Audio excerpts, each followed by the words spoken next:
Samantala, maging ang iba't ibang bansa ay kampi na rin kay Vice President Sara. Di tulad kasi ng media dito sa Pilipinas na napakabayas na kung palabasin nila sa kanilang balita ay mayroon talagang balak si Vice President Sara na paslangin ng mag-asawang BBM Liza at Romualdez. Makikita sa kanilang caption, Philippine Vice President says she would have Marcos as if she is galing yan sa CNA.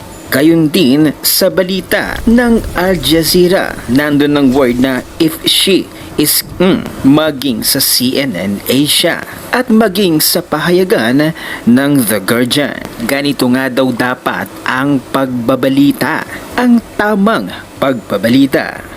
Ayon pa sa Public Service and Government Issue Philippines, buti pa ang foreign media. Walang twisting at accurate lahat ang mga sinasabi nila. Pero ang News 5 at ibang mainstream media ang sinasabi. Pwedeng ikaka-impeach daw ni VP Inday Sara ang mga pinagsasabi niya.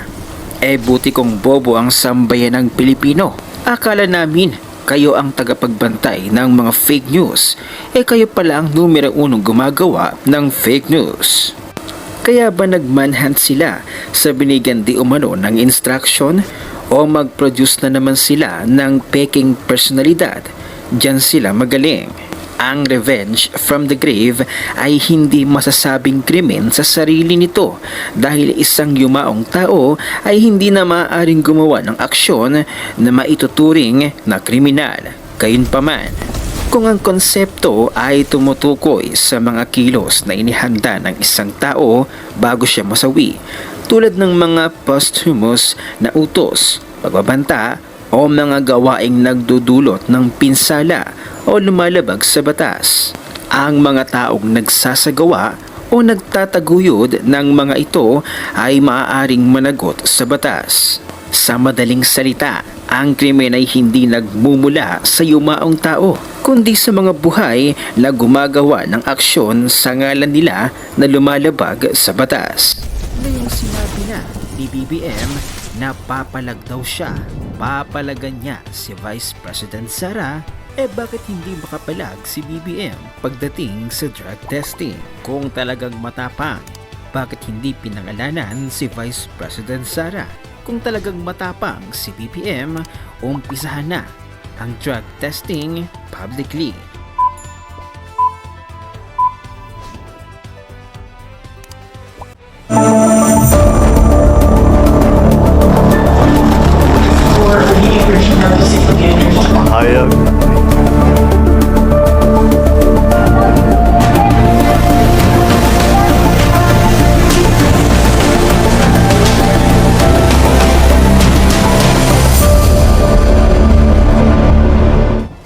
Our next story is from the Philippines. An assassination plot has alarmed the nation. The target is the president, Ferdinand Bongbong Marcos Jr.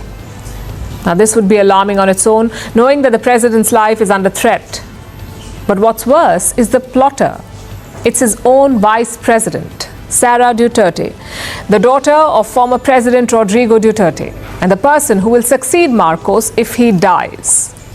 Yes, the Vice President of the Philippines has threatened to assassinate the president. And she said this publicly during a press conference on Saturday. She was addressing a question about her own safety, and she said, and I quote, "Don't worry about my security because I've talked with somebody. I said, if I'm killed, you'll kill BBM, Liza Araneta, and Martin Romualdez. No joke, no joke." This is what she said. Now, BBM stands for Bongbong Marcos, BBM. He often goes by his initials. Liza Araneta is his wife and the First Lady. And Martin Romualdez is the Speaker of the House of Representatives in the Philippines. He's also the President's first cousin. Now, the feud between the Duterte and Marcos families is an old one, but this is a new low.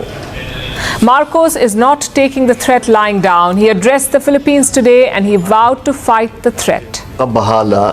It's worrying the statements that we heard from the past days. There are numerous expletives and threats, plans to assassinate some of us. That criminal plot should not be allowed to pass. I'll fight it. Ang ilan sa atin. So how did it come to this? How is the Vice President openly making threats against the President and his family? Let me give you some background. The Marcos and Duterte families are major political dynasties in the Philippines. President Marcos' father was also president. In fact, he ruled the country for 21 years. He was considered a dictator. Marcos Sr. was eventually ousted. He fled to the US and he died there in 1989. So his family, including Marcos Jr., became political pariahs for a while. But they slowly returned to politics. Bongbong Marcos Jr. became a provincial governor in 1998. He joined the lower house of Congress in 2007 and then became a senator in 2010. His sister, Aimee Marcos, is a senator. His son, Ferdinand Sandro Marcos III, is a congressman. It's a classic case of dynastic politics. And that is the Marcos clan for you. On the other side, you have the Dutertes. Rodrigo Duterte was the previous president of the Philippines. He served from 2016 to 2022. His daughter, SARA, is the current vice president, the one who issued the threat. One of our brothers is a congressman. Another is the mayor of Davao City, the family's home turf. So it's another strong political dynasty. These two clans, Marcos and Duterte, came together in the last election. They contested together in 2022. Bongbong Marcos for president, SARA Duterte for vice president. It was understood that SARA would succeed Bongbong Marcos in the next election in 2028 because Bongbong cannot be president again. In the Philippines, you have only one term, 1 6-year term. Hence the alliance between these dynasties to keep power between themselves. The partnership was widely successful. They blew away the competition in the 2022 presidential election. It looked like nothing could stop them.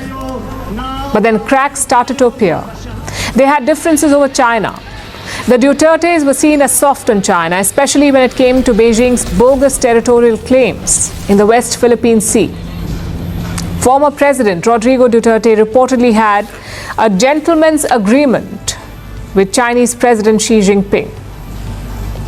But Marcos Jr., the current president, has taken a different approach. He's outspoken about China's land grabbing. And he has increased cooperation with the US, bringing in more American troops to help defend the Philippines. That's one problem area. Another point of contention is a drug war. Rodrigo Duterte started it as president. He mobilized the so-called death squads to kill drug dealers.